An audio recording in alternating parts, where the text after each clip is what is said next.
Hello everyone, हम लोग बात करेंगे उत्तर प्रदेश राज्य विद्युत उत्पादन निगम लिमिटेड की जो नई वैकेंसी आई है उसके बारे में। तो चलिए हम लोग इसे डिटेल में देखते हैं।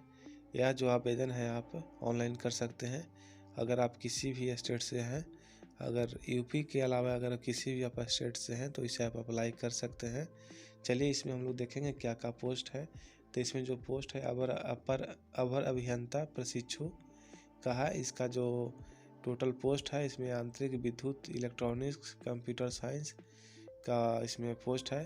तो 33 आंतरिक में है आपका, विद्युत में 29, 16 जो है इलेक्ट्रॉनिक्स कंट्रोल एंड इंस्ट्रूमेंटेशन में है। CS यानी कंप्यूटर साइंस में जो है 4 है। सहायक लेखाकार की बात करें तो यह जो है आपका 21 सीट में है। रसायन ग्रेड में आपका 14, लैब असिस्टेंट में जो है आपका 17 है।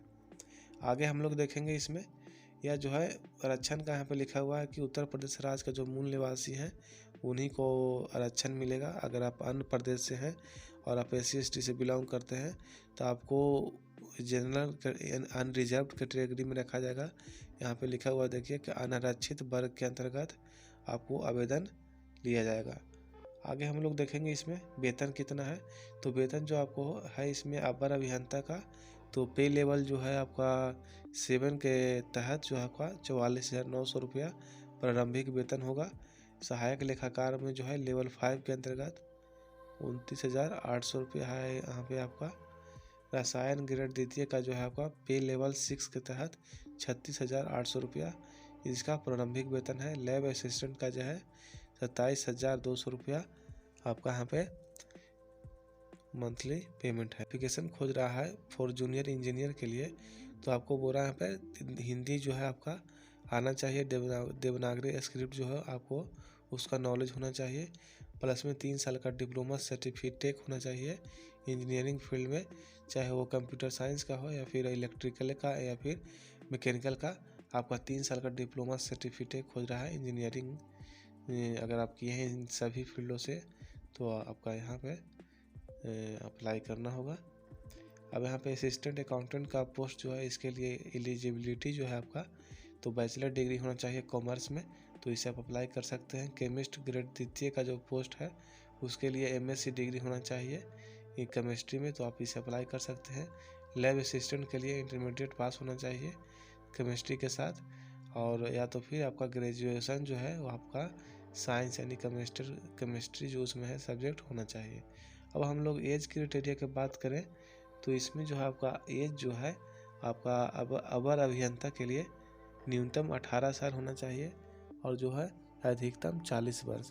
अब हम नीचे बात करेंगे इसका जो है सहायक लेखाकार का, तो इसमें जो है आपका 21 वर्ष होना चाहिए न्यूनतम और अधिकतम 40 वर्ष। रसायन ग्रेड द्वितीय में जो है आपका 21 वर्ष न्यूनतम एवं अधिकतम जो है आपका 40 वर्ष। लैब असिस्टेंट में जो है आपका 18 वर्ष जो है न्यूनतम और अधिकतम 40 वर्ष होगा। आगे जो इसका जो है भारतीय जो आय में देखें हमें लिखा है अनुमान छूट। तो जो SC/ST के जो आपको आय में 5 वर्ष और OBC का 3 वर्ष जो छूट मिलता है वो आपको यहाँ पे अप्लाई होगा, मिलेगा आपको इसमें छूट। और इसमें जो है आपका आवेदन करने का जो शुल्क है आपका फॉर्म फीस जो है आपका टोटल जो है आपका 826 रुपया है। अगर आप SC/ST से बिलोंग करते हैं तो आपको 826 रुपया लगेगा। अगर आप अनरिजर्व कैटेगरी हैं या फिर किसी अदर स्टेट से हैं या फिर OBC हैं तो आपको 1180 रुपया लगेगा। अगर आप दिव्यांगजन हैं तो आपको यहाँ पे 12 रुपया फॉर्म फी लगेगा अप्लाई करने का। और हम लोग देखेंगे इसमें जो आपका चयन का जो प्रक्रिया है किस तरह से है, इसमें जो सिलेक्शन होगा। तो इसमें सबसे पहले आपको जो है आपका CBT एग्ज़ाम होगा जो टोटल 3 घंटे का एग्ज़ाम होगा, 200 क्वेश्चन रहेंगे। और आपको इस पर जो उसके बाद जो आपको है एक मेरिट बनेगा, डॉक्यूमेंट वेरिफिकेशन होगा और इसमें जो है आपको उसके बाद सिलेक्शन होगा। और जो इसमें जो क्वेश्चन जो है आपका देख रहे हैं पर लिखा हुआ कि there shall be 115 objective type question जो इसमें रहेगा आपका। उसके बाद जो है आपका सिलेबस भी इसमें दिया हुआ, आप इसे डाउनलोड करके अच्छे से इसको आप नोटिफिकेशन को डिस्क्रिप्शन में लिंक दिया हुआ है, यहाँ से आप पढ़ सकते हैं। उसके बाद 50 जो है यहाँ पे ऑब्जेक्टिव टाइप क्वेश्चन मिलेंगे आपको। जनरल हिंदी का रहेगा, नॉलेज रहेगा आपका जनरल नॉलेज और रीजनिंग का। यहाँ पे 1 मार्क मिलेगा करेक्ट आंसर पे। अगर आप गलत करते हैं तो 0.25 मार्क्स कटेगा। नेट ऑनलाइन करने का 28 जनवरी से ऑनलाइन होगा और लास्ट डेट जो है 27 फरवरी 2022 है ऑनलाइन करने का। और पेमेंट करने का जो डेट है आपका 29 फरवरी 2022 तक है। अगर आप इसमें इंटरेस्टेड हैं तो इसे आप अप्लाई करें।